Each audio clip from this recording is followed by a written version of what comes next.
नमस्कार दोस्तों, आप सभी का स्वागत है हमारे चैनल पे पहली बार हैं तो वीडियो को पूरा आप जरूर देखें और इसका पीडीएफ चाहते हैं तो टेलीग्राम चैनल से जाकर ज्वाइन हो जाइएगा, जिसका लिंक आपको वीडियो के डिस्क्रिप्शन में मिलेगा या आपको टेलीग्राम चैनल पर जाकर सर्च करना है स्टडी लिंक पीडीएफ, वहाँ से भी जाकर आप ज्वाइन हो सकते हैं। और अपने पास एक पेन और कॉपी जरूर रखें और जो भी आपको नोट कराया जाता है उसको नोट डाउन करते जाए, क्योंकि आपको रिवीजन लास्ट में यानी रिवीजन करने में आपको आसानी होगा। तो वो अपने पास एक पेन और कॉपी रखें और जो भी आपको नोट कराया जाता है उसको नोट कर ले। और वीडियो को जब भी देखें तो शुरू से देखें, क्योंकि वीडियो के शुरू में रिवीजन के लिए आपको लगाया जाता है जिससे आपको याद करने में आसानी हो। मेरा कोशिश ये रहता है कि आपको याद करा दिया जाए, तो आप वीडियो को शुरू से देखें क्योंकि शुरू में आपको रिवीजन लगाया जाता है और आप लास्ट में जब वीडियो पूरा समाप्त हो जाएगा तो वीडियो को शुरू से अंत तक देखेगा और लास्ट में अपना फीडबैक जरूर देखेगा कि वीडियो आपको कैसा लगा, वीडियो पसंद आ रहा है या आपको नहीं आ रहा, क्या चेंजेस करना चाहिए वीडियो में। तो अपना फीडबैक लास्ट में जरूर दीजिएगा, क्योंकि ये जो आपका फीडबैक रहता है ये मेरे लिए मोटिवेशन का काम करता है। तो अपना फीडबैक लास्ट में जरूर दें।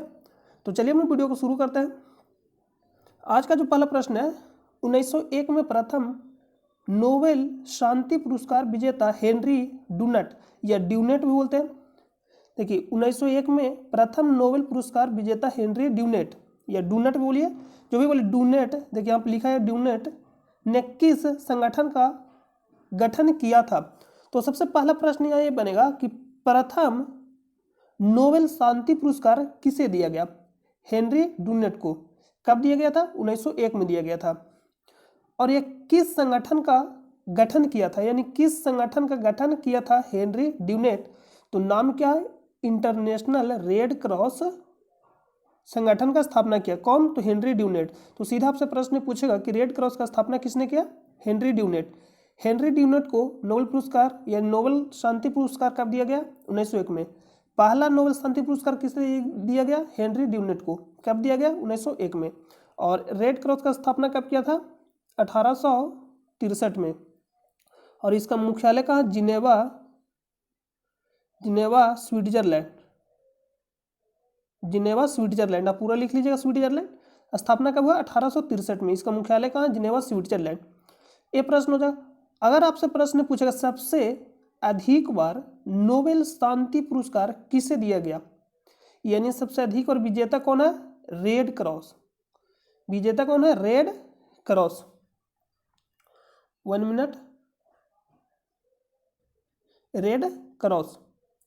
तो रेड क्रॉस को नोबेल शांति पुरस्कार कितने बार दिया गया था? 3 बार। रेड क्रॉस को नोबेल शांति पुरस्कार कितने बार दिया गया था? 3 बार। कब कब दिया गया इसको नोट करिएगा। 1917, 1944 और 1963 में। रेड क्रॉस को नोबेल शांति पुरस्कार कितने बार दिया गया? 3 बार। कब कब? 1917, 1944, 1963। इसका स्थापना किसने किया? Henry Dunant. कब किया? 1863 में। इसका मुख्यालय कहाँ? Headquarter Geneva, Switzerland. और हेनरी ड्यूनेट को नोबेल शांति पुरस्कार कब दिया गया? 1901 में। पहला नोबेल शांति पुरस्कार, इसको नोट कर लीजिएगा। नेक्स्ट प्रश्न पे चलते हैं।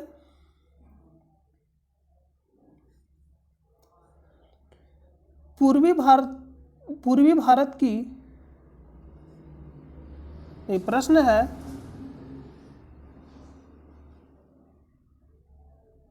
One minute.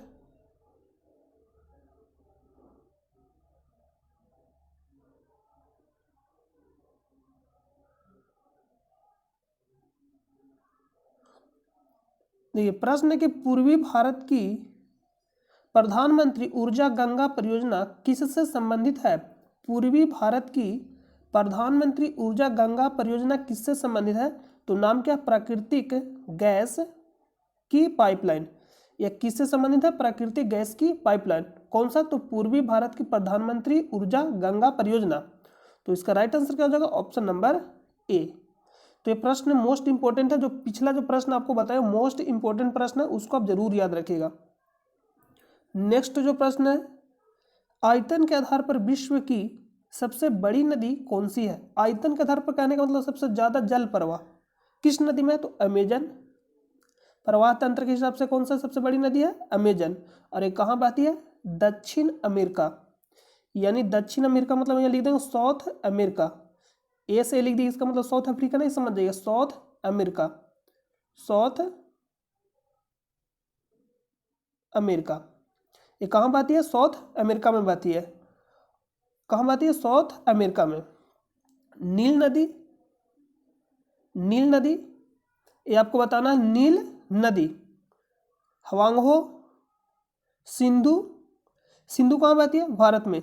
तो दो के बारे में आपको कमेंट बॉक्स में बताना है कि नील नदी और हवांगहो नदी कहाँ बहती है। नेक्स्ट प्रश्न पे चलते हैं, इसको हम बताएंगे आंसर लास्ट में, आपको बताना है भी कि कहाँ बहती है। 1873 में किस वायसराय के शासन में बंगाल की अस्थायी बंदोबस्ती लागू की गई थी? अस्थायी बंदोबस्ती जिसको हम क्या बोलते हैं? परमानेंट सेटलमेंट इंग्लिश में। तो ये 1893 में नहीं लागू किया गया था, यहाँ पे गलत लिख रहा है, 1893 नहीं होगा, वहाँ पे जो डेट दिया गया क्या है? गलत दिया गया। इसको कब लागू किया गया था? 1793। कब लागू किया गया? 1793। अस्थायी बंदोबस्ती कब लागू किया गया? 1793 में। तो इसको नोट कर लीजिएगा, 1793। शायद हम आपको एक दो वीडियो पीछे शायद बताए थे, शायद तो वहाँ पे हम आपको 1893 बताए, उसको नोट कर लीजिए कब लागू किया गया था? 1793 में। और इस समय के जो वायसराय था कौन था? Lord Cornwallis. इस समय के रियलिटी में अगर आप देखिएगा तो वायसराय नहीं था, इस समय गवर्नर जनरल था। इस समय कौन था? Governor general. लेकिन यहाँ पे वायसराय पूछा गया तो उससे कोई ज़्यादा दिक्कत नहीं है। तो इस समय के रियल में क्या था? Governor general. तो इसका राइट आंसर क्या हो? Lord Cornwallis, Cornwallis. नाम क्या है? Lord Cornwallis. तो इसका राइट आंसर क्या हो? Option number V. Option number क्या हो जाएगा? वी हो जाएगा, लॉर्ड कॉर्नवालिस। और लॉर्ड कॉर्नवालिस को पुलिस सेवा का जन्मदाता कहा जाता है। सिविल सेवा का जन्मदाता, पुलिस सेवा का जन्मदाता किसे कहा जाता है? लॉर्ड कॉर्नवालिस को। लॉर्ड डलहौजी, लॉर्ड डलहौजी, इसका जो कार्यकाल था 1848 से लेकर 56 तक, 1848 से लेकर 56 तक। 1848 में हड़प नीति किसने लागू किया? लॉर्ड डलहौजी। ये सीधा प्रश्न आपसे पूछा कि हड़प नीति किसने लागू किया? लॉर्ड डलहौजी। और पहली बार रेल यानी ट्रेन सेवा किसने शुरू किया? किसके काल में शुरू हुआ? शासनकाल में, लॉर्ड डलहौजी के शासनकाल में। कब शुरू हुआ? 1853 को। यहाँ पर नोट करिए 1853 को। चला कहाँ से कहाँ? मुंबई से, मुंबई से थाने, मुंबई से थाने दोनों के बीच में डिस्टेंस कितना था? 34 किलोमीटर। यहाँ पे लिखिए 34 किलोमीटर। मुंबई से थाने कब चला? 1853 को। किसके शासनकाल में? लॉर्ड डलहौजी के शासनकाल में। और 1856 में, इसी के समय 1856 में विधवा पुनर्विवाह एक्ट आता है। ईश्वर चंद्र विद्यासागर और लॉर्ड किसके समय में आता है? लॉर्ड डलहौजी के समय में। ईश्वर चंद्र विद्यासागर का संबंध किससे? विधवा पुनर्विवाह से। और विधवा पुनर्विवाह एक्ट कब का था? 1856 का। तो इतना प्रश्न आपसे पूछा जाएगा। तो इस प्रश्न का जो आंसर राइट होगा ऑप्शन नंबर क्या हो जाएगा? बी। नेक्स्ट प्रश्न पे चलते हैं।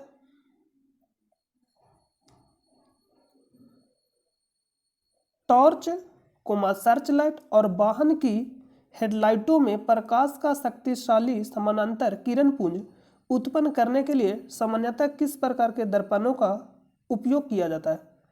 टॉर्च, सर्च लाइट और वाहन की हेडलाइट। तो हेडलाइट में अवतल दर्पण। अवतल दर्पण का काम क्या रहता है? देखिए मान लीजिए ये अवतल दर्पण है, ये क्या है? अवतल दर्पण। तो ये अवतल दर्पण जैसे ही इस पर प्रकाश पड़ेगा, मान लीजिए यहाँ पे प्रकाश पड़ता है, तो जैसे ही प्रकाश पड़ता है तो प्रकाश को क्या करता है? फैला देता है। यानी यहाँ से मान लीजिए प्रकाश पड़ा, तो प्रकाश पड़ेगा तो क्या हो जाएगा?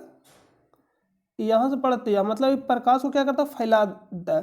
तो ये अवतल दर्पण इसमें लगा होता है। जो हेडलाइट होता है, जिस समय अगर आप गाड़ी देखे होंगे तो गाड़ी के जो हेडलाइट होता है टॉर्च, टॉर्च के हेडलाइटों में जो पीछे लगा होता है मतलब ऐसे कटोरा टाइप का, उसमें क्या होता है?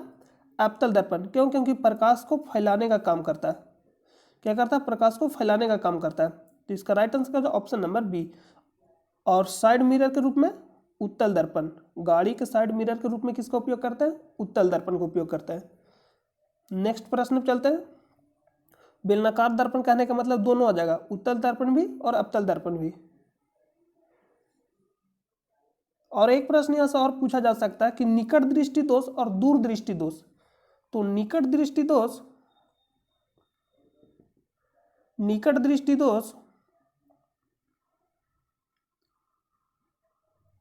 क्या प्रश्न पूछेगा? निकट दृष्टि दोष। देखिए यहाँ पे हम आपको बता दे रहे हैं, कंफ्यूजन इसमें आपको अगर हो रहा होगा तो आज से कंफ्यूजन नहीं होगा। निकट और दूर, तो निकट आप जब लिखिएगा तो दूर से बड़ा लिखाएगा, तो इसमें क्या हो जाएगा? अवतल, और इसमें क्या हो जाएगा? उत्तल।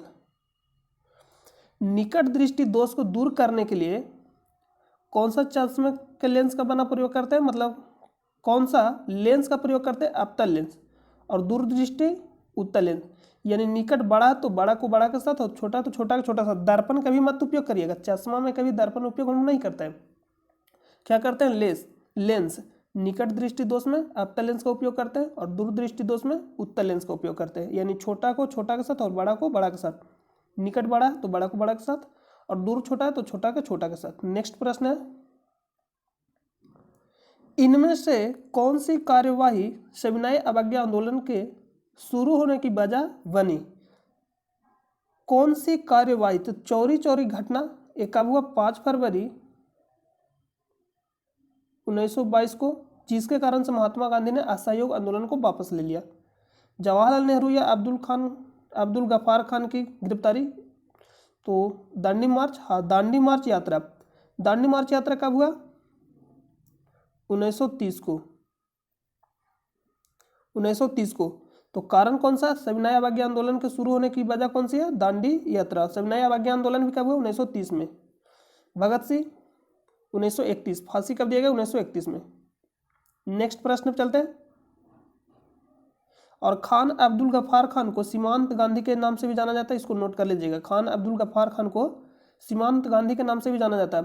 और प्रथम विदेशी, यानी प्रथम विदेशी, अगर आपसे प्रश्न पूछेगा भारत रत्न प्राप्त करने वाला प्रथम विदेशी, तो खान अब्दुल गफ्फार खान। जवाहरलाल नेहरू भारत के प्रथम प्रधानमंत्री। नेक्स्ट प्रश्न है, भारत के प्रथम स्वदेशी उपग्रह प्रक्षेपण यान का नाम बताइए। भारत के प्रथम स्वदेशी उपग्रह प्रक्षेपण यान का नाम बताइए। प्रश्न क्या है कि भारत के प्रथम स्वदेशी उपग्रह प्रक्षेपण यान का नाम बताइए। तो नाम क्या है? एसएलवी। और भारत का प्रथम उपग्रह कौन सा था? आर्यभट्ट।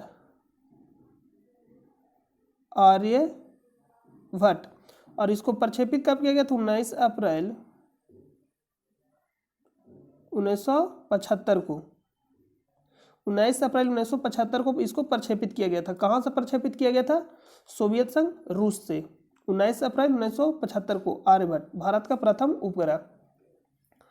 तो नेक्स्ट प्रश्न पे चलते हैं।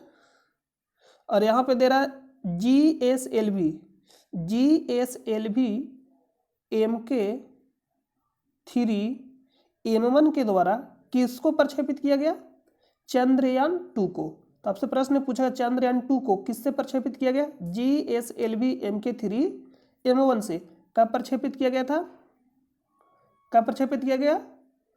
तो 22 जुलाई 2019 को। चंद्रयान 2 22 जुलाई 2019 को GSLV MK3M1 प्रक्षेपण यान से प्रक्षेपित किया गया था। और ये कहाँ जाएगा? चंद्रमा के दक्षिणी ध्रुव पे। ये इसको कहाँ भेजना था? चंद्रमा के दक्षिणी ध्रुव पे। तो इससे रिलेटेड बहुत ज़्यादा प्रश्न पूछा गया। और इस समय के इसरो के अध्यक्ष कौन थे? के सिवान, जिनको हम लोग किस नाम से जानते हैं? Rocket man of India. के सिवान को रॉकेटमैन ऑफ इंडिया। इसरो का स्थापना कब हुआ था? 15 अगस्त 1969 को। हेडक्वार्टर का बेंगलुरु, कर्नाटक में। तो ये सब आपको याद रहना चाहिए। और चंद्रयान 1 का प्रक्षेपित किया गया 22 अक्टूबर 2008 को। 22 अक्टूबर 2008 को चंद्रयान 1 को प्रक्षेपित किया गया था। किस यान के द्वारा प्रक्षेपित किया गया था? PSLV C11 के द्वारा प्रक्षेपित किया गया था। PSLV C11। नेक्स्ट प्रश्न पे चलते हैं। नोबेल शांति पुरस्कार से सम्मानित होने वाले प्रथम चीनी नागरिक का नाम बताइए। नोबेल शांति पुरस्कार से सम्मानित होने वाले नाम क्या? Liu Xiaobo. Option number C right हो जाएगा। ये आपको याद रखना पड़ेगा, फैक्ट प्रश्न है। और प्रथम बार नोबेल शांति पुरस्कार किसे दिया गया, अभी आपको तुरंत बताया, 1901 में हेनरी ड्यूनेट को। और हेनरी ड्यूनेट किसका स्थापना किया, रेड क्रॉस का स्थापना किया। कब किया था, 1863 में। मुख्यालय कहाँ, जिनेवा स्विट्जरलैंड में। और नोबेल शांति पुरस्कार रेड क्रॉस को कितने बार दिया गया, 3 बार, 1917, 1944 और 1963 में। मणिपुरी शास्त्रीय नृत्य में प्रायः भगवान के कथा प्रसंगों का चित्रण होता है, यानी किस भगवान के कथा का प्रसंगों का चित्रण होता है, कृष्ण। तो अभी मैं आपको दिखा रहा है इमेज। और ये जो मणिपुरी है कैसा नृत्य है, शास्त्रीय। शास्त्रीय बोले तो क्लासिकल डांस। भारत में टोटल कितने क्लासिकल डांस है, 8, जिसमें से एक मणिपुरी है। तो 8 अगर आपसे पूछेगा कौन कौन है तो आप नाम बता दीजिएगा। तो नाम बता दीजिएगा, तो नाम नोट करिए। भरतनाट्यम जो कहाँ का है, तमिलनाडु। कथक कहाँ का, उत्तर भारत। कथकली केरल का। मोहिनीअट्टम केरल का हो जाएगा। कुचिपुड़ी आंध्र प्रदेश। मणिपुरी मणिपुर। उड़ीसा हो जाएगा, नाम से ही पता चल रहा है। और एक आपका हो जाएगा सतरिया जो कहाँ का, असम का क्लासिकल डांस। इसको आप नोट कर लीजिएगा। बिहू कहाँ का क्लासिकल, बिहू कहाँ का डांस है, क्लासिकल डांस नहीं है। बिहू सिर्फ कहाँ का डांस है, तो असम का। और आपसे पूछेगा तमाशा कहाँ का हो जाएगा, तमाशा महाराष्ट्र का डांस है। नौटंकी पूछेगा, उत्तर प्रदेश यानी यूपी। लावनी पूछेगा, महाराष्ट्र हो जाएगा। तमाशा और लावनी दोनों कहाँ का नृत्य है, महाराष्ट्र। तो ये सब आपको याद रहना चाहिए। नेक्स्ट प्रश्न पे चलते हैं। यक्षगान कहाँ का, कर्नाटक। और एक जो इंपॉर्टेंट पूछा नृत्य वो है आपका कौन सा, पंडवानी जो छत्तीसगढ़ का नृत्य है। और तीजन वाई का संबंध किस नृत्य से है, ये प्रश्न पूछा जाता है। पंडवानी नृत्य, ये नृत्य कहाँ का, छत्तीसगढ़। देखिए यहाँ पे आप देख सकते हैं कृष्ण, यही आपका मणिपुरी डांस। नेक्स्ट है, और मणिपुरी कैसा डांस है, शास्त्रीय यानी क्लासिकल डांस। भारत में टोटल कितने क्लासिकल डांस है, 8। भारत सरकार द्वारा अधिगृहित निम्न में से कौन सी नीति राज्य के नीति निर्देशक तत्व द्वारा निर्देशित नहीं है। तो अगर आप वीडियो शुरू से देखे होंगे तो आपको हम 1 से लेकर 50 तक अनुच्छेद कराए थे, जिसमें आपको राज्य के नीति निर्देशक तत्व भी बताया गया था। और ये भाग कौन सा है, भाग 4 में। कहाँ से कहाँ तक है, 35 से लेकर जो 12 से 35 बता रहे थे उसमें क्या है, मौलिक अधिकार। और जो नीति निर्देशक तत्व है कहाँ से, 35 से लेकर 51 तक। नीति निर्देशक तत्व 35 से 51 है, 36 से 51 नोट करिएगा, 36 से 51। और जो 12 से 35 तक है क्या है, मूल अधिकार है। और एक कौन सा, भाग 3 में। और नीति निर्देशक तत्व को हम शॉर्ट में क्या बोलते हैं, डीपीएसपी। तो डीपीएसपी किस भाग में, भाग 4। कहाँ से कहाँ, 36 से 51 अनुच्छेद। और ये सारा अनुच्छेद आपको करा दिया गया। ग्राम पंचायतों का संवर्धन अनुच्छेद कितना में, 40। भवन निर्माण संबंधी उप नियमों की तैयारी, ये नहीं बताया गया डीपीएसपी में। समान नागरिक संहिता, ये भी आपको बताया गया, अनुच्छेद 44। मादक पेय के सेवन का प्रतिषेध, ये भी है, तो इसको आप नोट कर लीजिएगा। और एक जो पूछा जाएगा सहकारी समिति, अनुच्छेद कौन सा, 43 के बी। अनुच्छेद 43 के बी ये प्रश्न पूछा गया। तो इसमें कौन शामिल नहीं है, तो ऑप्शन नंबर ए, भवन निर्माण संबंधी उप नियमों की तैयारी राज्य के नीति निर्देशक तत्व द्वारा निर्देशित नहीं है। नेक्स्ट प्रश्न पे चले। इनमें से किसे जनवरी 2021 में, इनमें से किसे, देखिए प्रश्न है कि इनमें से किसे जनवरी 2021 में, इनमें से किसे जनवरी 2021 में LIC के नए प्रबंध निदेशक के पद पर नियुक्त किया गया। तो ये करेंट का प्रश्न है। तो करेंट का प्रश्न जब भी आप एग्जाम दीजिएगा तो उससे 1 साल 1.5 साल का करेंट पढ़ लीजिएगा। आपसे ज़्यादा नहीं पूछा जाएगा, 6 महीना और 1 साल भर का ही करेंट पूछा जाता है। 6 महीना साल भर मैक्सिमम जाएगा तो 1.5 साल। सिद्धार्थ महंती, तो करेंट का प्रश्न है। सोमा मंडल स्टील यानी सेल जिसको हम बोलते हैं शॉर्ट में, सेल के अध्यक्ष, जिसको मैं, इसका फुल फॉर्म क्या था, फुल फॉर्म में पूछता, steel authority of India limited. निम्नलिखित में से कौन सा विकल्प संयुक्त राष्ट्र के अंग और उनके मुख्यालयों का सही युग्म नहीं है, यानी सही सुमेलित नहीं है। इंटरनेशनल कोर्ट ऑफ जस्टिस, इसका मुख्यालय कहाँ? द हेग, नीदरलैंड में। द हेग, नीदरलैंड में। और एक किसका अंग है? यूएन का अंग है। यही अपवाद है। यूएन का टोटल कितना अंग है? 6, जिसमें से एक अपवाद कौन सा?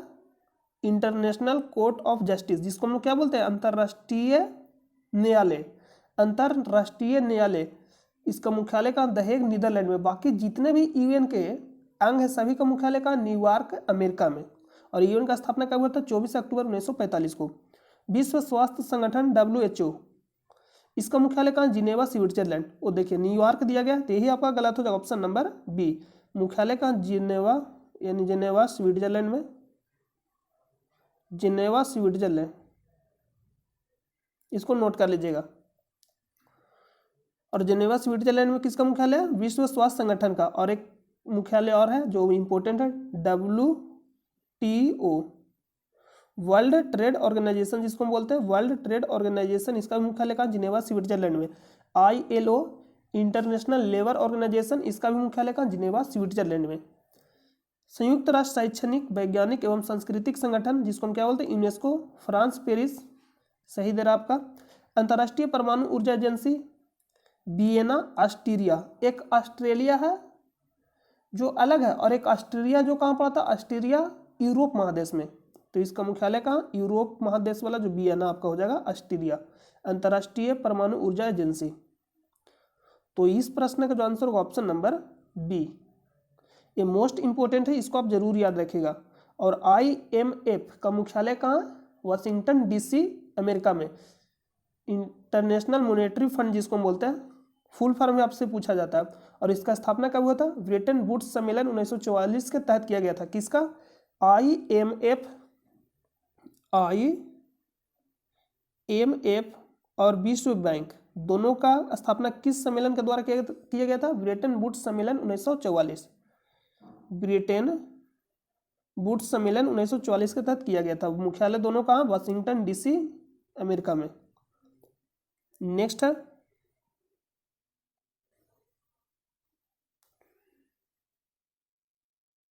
ब्रिटिश प्रधानमंत्री विंस्टन चर्चिल को डॉट के लिए नोबेल पुरस्कार मिला था, यानी किसके लिए नोबेल पुरस्कार दिया गया था? शहीद के लिए। विंस्टन चर्चिल द्वितीय विश्व युद्ध, सेकेंड वर्ल्ड वार के समय क्या था? ब्रिटेन के प्रधानमंत्री।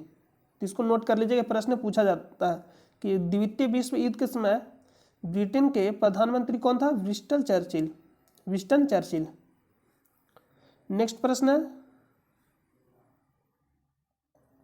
देश और उसकी राजधानी का इनमें से कौन सा युग्म सुमेलित नहीं है? Kazakhstan, Bishkek.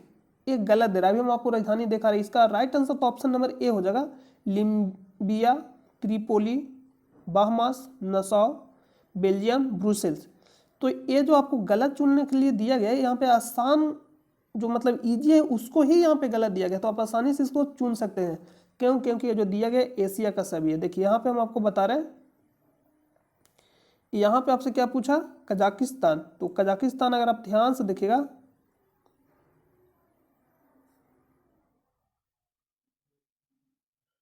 देखिए कजाकिस्तान यहाँ पे आपको दिखाई दे रहा होगा, शायद अगर आप देख पा रहे होंगे तो आपको ध्यान से देखिए, 1 मिनट। देखिए कजाकिस्तान आपको यहाँ पे दिखाई दे रहा होगा। कजाकिस्तान, इसका राजधानी का अस्थाना, इसको नोट कर लीजिएगा, इसका राजधानी का अस्थाना। नेक्स्ट प्रश्न है,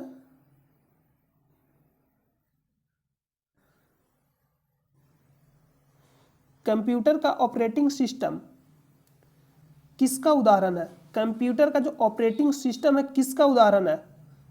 सिस्टम सॉफ्टवेयर,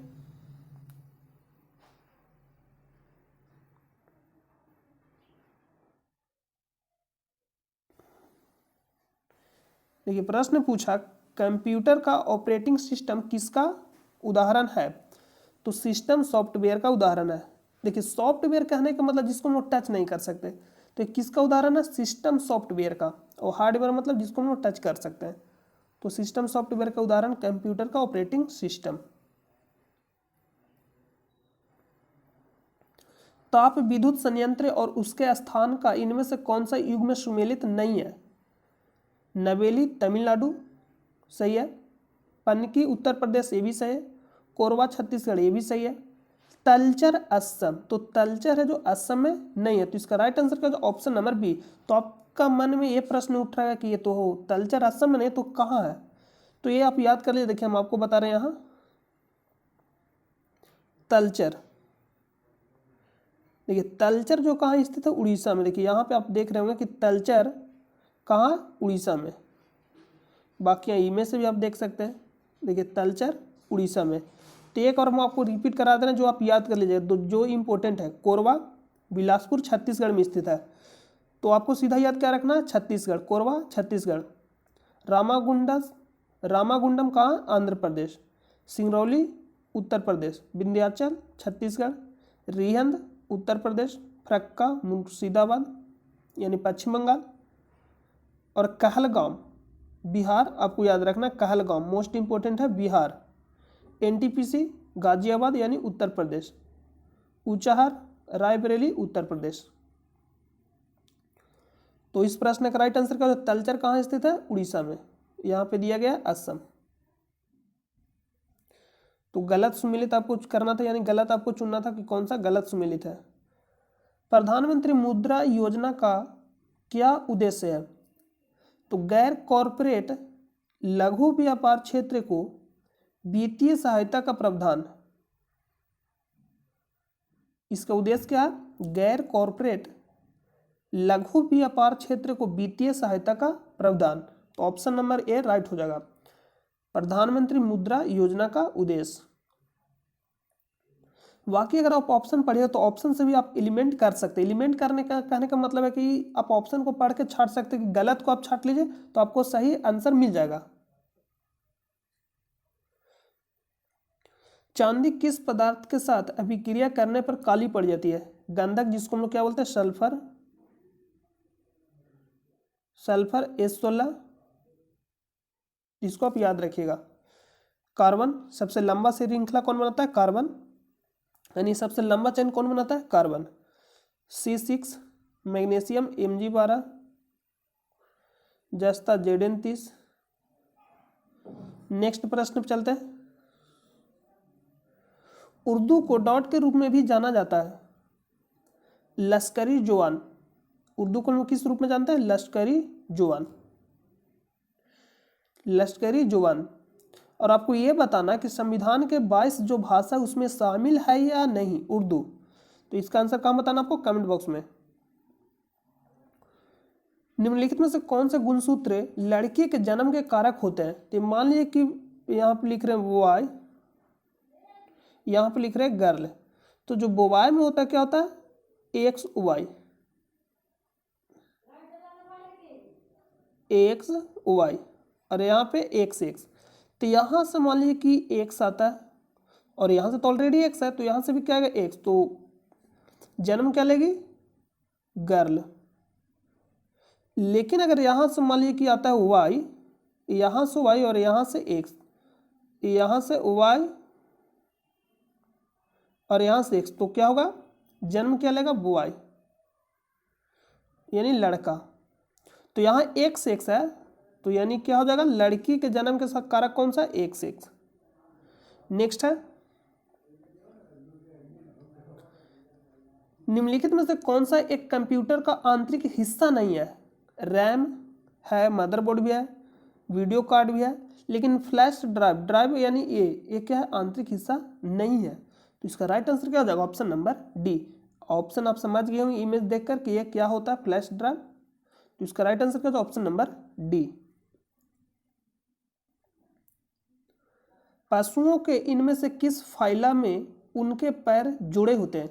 यानी पशुओं को, देखिए पशुओं के इनमें से किस फाइला में उनके पैर जुड़े होते हैं? तो नाम के आर्थ्रोपोडा में जो उनके पैर क्या होता है? जुड़े थे। पैर मतलब जुड़े करने का मतलब जो है हम लोग का जो पैर हो अलग अलग है, लेकिन जो दो, जैसे में मान लीजिए कि ये अंगुली दो, तो दोनों के बीच में क्या होता है? जाली नुमा टाइप के जुड़ा रहता है इस तरह से।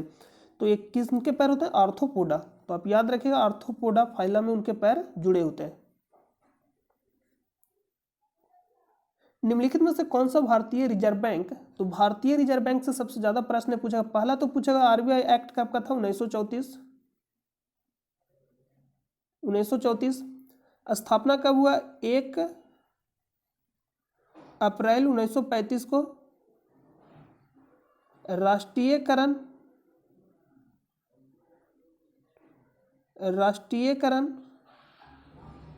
1 जनवरी 1949 को।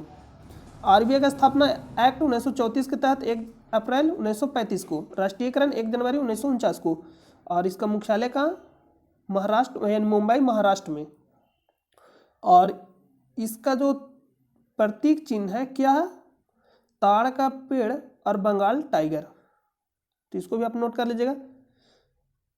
तो यहाँ प्रश्न पूछा निम्नलिखित में से कौन सा भारतीय रिजर्व बैंक के कार्य क्षेत्र के अधीन नहीं है।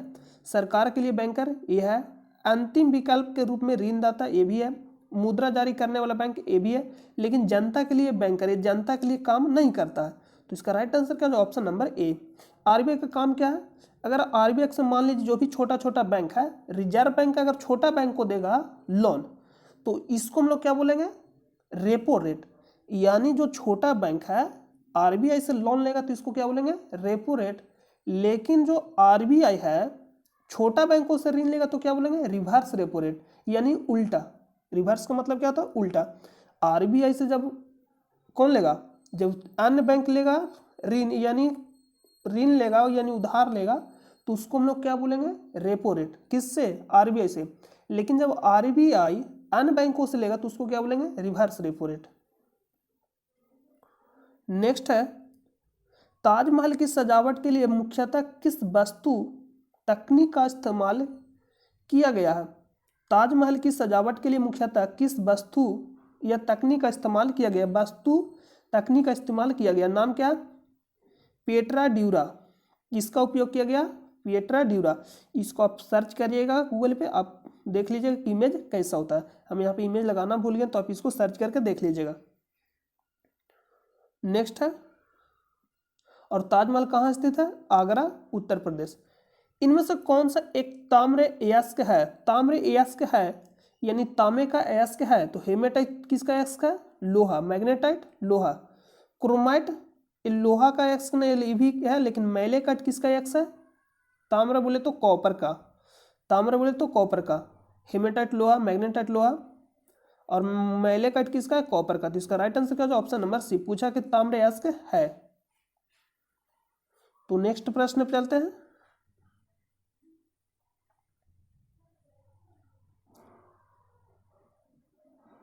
निम्नलिखित में से कौन सी सिंधु नदी की सहायक नदी नहीं है। कौन सी नदी सिंधु नदी की सहायक नदी नहीं है। तो सबसे पहले आप इमेज देखिए। तो अगर आप इमेज देखिएगा तो सिंधु नदी यहाँ पे है।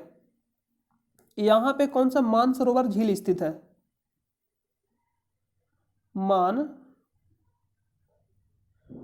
मानसरोवर झील। यहाँ पे कौन सा, मानसरोवर झील। तो यहाँ पे मानसरोवर झील है, तो आप देख सकते हैं यहाँ पे कौन सी नदी है, ब्रह्मपुत्र नदी, जिसको हम लोग चीन बोलिए या तिब्बत में किस नदी के नाम से जानते हैं, सांगपो। तिब्बत में चीन को किस नदी के नाम से जाना जाता है, सांगपो। यह प्रश्न पूछेगा चीन में ब्रह्मपुत्र नदी को किस नाम से जाना जाता है, सांगपो। यानी चीन में ब्रह्मपुत्र नदी को किस नदी के नाम से जाना जाता है, सांगपो। वही भारत में एंट्री करेगी तो दिहांग, अरुणाचल प्रदेश में दिहांग। अब से प्रश्न पूछेगा ब्रह्मपुत्र नदी को अरुणाचल प्रदेश में किस नाम से जानी जाती है, दिहांग, चीन में सांगपो। और यहाँ पे मानसरोवर झील है, मानसरोवर झील से निकलती कौन सी नदी, ब्रह्मपुत्र नदी पूरब साइड से। और यहाँ पे पश्चिम साइड से या नीचे से निकलती कौन सा, सतलुज नदी। और यहाँ से पश्चिम साइड से सिंधु नदी। यानी तीनों नदी कहाँ से निकलती है, मानसरोवर झील से।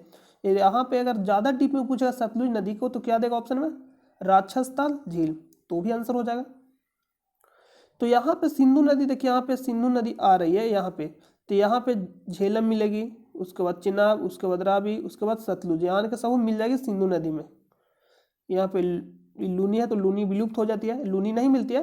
कौन कौन सी नदी मिलती है, सिंधु नदी, झेलम नदी, चिनाब नदी, रावी नदी, सतलुज, और यहाँ पे एक ब्यास नदी है, इसको भी नोट कर देखिए। यहाँ पे जो नदी यहाँ पे मिल रही है, यानी कि यहाँ पे ये सतलुज में यहाँ पे कौन सी नदी है, ब्यास नदी। तो प्रश्न पूछ रहा है और हम आपको बता रहे गोमती नदी देखिए यहाँ पे गंगा में मिलती है, देखिए यहाँ पे गंगा में। अब प्रश्न पे चलते हैं। प्रश्न है कि निम्नलिखित में से कौन सी सिंधु नदी की सहायक नदी नहीं है। ब्यास है, चिनाब भी है, रावी भी है, गोमती नहीं है। गोमती किसकी सहायक नदी है, गंगा की, गंगा की। और यहाँ पे प्रश्न क्या पूछेगा, दक्षिण की गंगा। तो दक्षिण की गंगा किसको बोलते हैं, गोदावरी नदी को। दक्षिण की गंगा पूछा जाएगा तो गोदावरी नदी। दक्षिण भारत की गंगा कृष्णा नदी। देखिए 1 मिनट, कृष्णा बोल दिए क्या, कृष्णा होता ही नहीं आंसर, मिस्टेक से कभी कभी बुला जाता है। तो आपको अगर मिस्टेक से मान कभी बुला भी जाता है तो आपको नेक्स्ट वीडियो में उसका आंसर बता दिया जाएगा, क्योंकि हम भी आप ही की तरह है। तो यहाँ पे अगर प्रश्न पूछेगा दक्षिण की गंगा गोदावरी, दक्षिण भारत की गंगा कावेरी।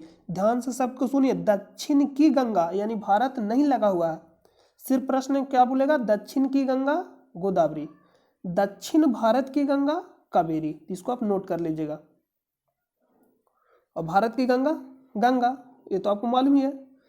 किस प्रकार की मिट्टी में कपास का उत्पादन सबसे अच्छा होता है। किस प्रकार की मिट्टी में कपास का उत्पादन सबसे अच्छा होता है, काली मिट्टी, ऑप्शन नंबर ए। इसी को हम लोग रेगुलर मिट्टी के नाम से भी जानते हैं। नेक्स्ट प्रश्न है, निम्नलिखित में से किसने संवाद कौमुदी अखबार की शुरुआत की। ये सब सारा अखबार आपको रिवीजन करा दिया गया, इतना आपको रिवीजन कराया गया कि अगर आप रेगुलर वीडियो देख रहे होंगे तो आपको याद हो जाएगा। तो किसने किया, राजा राम मोहन राय। और राजा राम मोहन राय में 1828, राजा राम मोहन राय ने 1828 में, कब, 1828 में किसका स्थापना किए, ब्राह्म समाज। याद रखिए, ब्राह्म समाज का स्थापना कौन किया, राजा राम मोहन राय। कब, 1828 में। अखबार का नाम क्या था, संवाद कौमुदी, और एक मिरातुल अखबार है। प्रश्न पूछा मिरातुल अखबार और संवाद कौमुदी, संवाद कौमुदी और मिरातुल अखबार किसके द्वारा शुरू किया गया, राजा राम मोहन राय के द्वारा। ब्रह्म समाज का स्थापना 1828 में राजा राम मोहन राय। और राजा राम मोहन राय को राजा की उपाधि किसने दिया, अकबर सेकेंड, यानी अकबर द्वितीय। ये भी प्रश्न पूछा जाता है, अकबर द्वितीय। तो इसका राइट आंसर का option number D. Ishwarchand Vidyasagar का संबंध किससे था, 1856 में क्या आया था, विधवा पुनर्विवाह एक्ट। तो सीधा प्रश्न आपसे पूछेगा विधवा पुनर्विवाह एक्ट 1856 में, इससे संबंधित कौन थे, ईश्वरचंद विद्यासागर। यानी ईश्वरचंद विद्यासागर का संबंध किससे है, विधवा पुनर्विवाह एक्ट से। कब आया, 1856 में।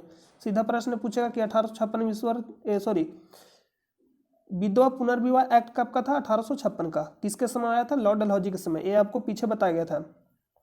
शिशिर कुमार घोष, शिशिर कुमार घोष, तो इनके अखबार का नाम क्या था, ये आपको कमेंट बॉक्स में बताना है। शिशिर कुमार घोष द्वारा प्रकाशित अखबार का नाम क्या था, किनके द्वारा, शिशिर कुमार घोष। तो नेक्स्ट प्रश्न पे चलते हैं। नेक्स्ट प्रश्न समाप्त हो गया। तो हम उम्मीद करते हैं कि आपको यह वीडियो पसंद आया होगा और अपना फीडबैक जरूर दें कि आपको यह वीडियो कैसा लग रहा है, इसमें क्या सुधार करना चाहिए। तो अपना फीडबैक देते तो ये आपके लिए एक छोटा सा कमेंट रहता है, लेकिन ये मेरे लिए क्या करता है, मोटिवेशन का काम करता है। आप जितना मतलब कमेंट करिएगा, आप जितना आप फीडबैक दीजिएगा अच्छा, उससे हमें क्या होता है, मोटिवेट होते हैं। तो जितना हम ज़्यादा मोटिवेट होंगे आपके लिए हम उतना ज़्यादा करेंगे। तो आप अपना फीडबैक जरूर दें। मिलते हैं नेक्स्ट वीडियो में, तब तक के लिए नमस्कार।